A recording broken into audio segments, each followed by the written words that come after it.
ಬರೀ ತಲೆ ಎಲ್ಲಿ ಇಟ್ಕೊಳ್ಳ ತಲೆ ಎಲ್ಲಿ ಇಟ್ಕೊಂಡು ನೀ ಅವಾಗ ಒಂದು ಕೆಲವು ತಲೆ ಮಗ ಮುಗಿದ ನಾನು ತಲೆ ಹಾಕಿ ಇಟ್ಕೊಂಡೆ ನಾನು ಹೋಗಿ ಅಜ್ಜಿ ಅವನ್ ಕೆರಿ ಬಂದ್ಕೊಂಡು ಎಂತ ಆಯ್ತಾ ಅಲ್ಲ ಹಿಂದಾಕ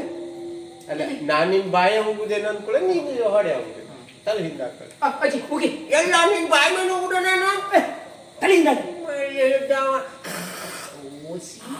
ನೀ ಕೂಡ ಈ ಮಾಡಿ ಮತ್ತೆ ಇದು ಮಾಡಿದ್ದು ಆಯ್ತಾ ನಾನು ಕೇಕರಿಸ್ದಂಗು ನೀವಿಬ್ರು ಒಂಥರ ಅದಕ್ಕೆ ಆಕ್ಷನ್ ಮಾಡ್ಬೇಕು ಅಂದ್ರೆ ಒಂಥರ ಅಸಹ್ಯ ಭಾವನೆ ಆ ತರ ನೋಡಿ ಹೇಗಂತೂ ಹೆಂಗಳು ಅಲ್ಲ ಹಾಗೆ ಅಜ್ಜಿ ಬಾಯಿಗೆ ಅವತ್ತು ಬರ್ತಿದ್ಯೋ ಕೆಳಗೆ ಅವತ್ತು ಬರ್ತಿದ್ಯೋ ಒಂದು ಗೊತ್ತಾಗುದಿಲ್ಲ ಅಜ್ಜಿ ಯಾವ್ದ್ರಾಗ ಅವಾಜ್ ಮಾಡ್ತದಂದೇ ಗೊತ್ತಾಗುದು ಇಷ್ಟ ಹೇಳು ಮೇಲೆ ಕೆಳಗೆ ಅನ್ನೋದು ಅದು ಜನ ಅರ್ಥ ಮಾಡ್ತಾರೆ ಅರ್ಥ ಮಾಡ್ಬೇಕು ಅಜ್ಜಿ ಯಾವ್ದ್ರಾಗ ಅವಾಜ್ ಮಾಡ್ತದ್ಯೋ ಅಂತ ಹೇಳಿ ನೀನು ಇದು ಮಾಡು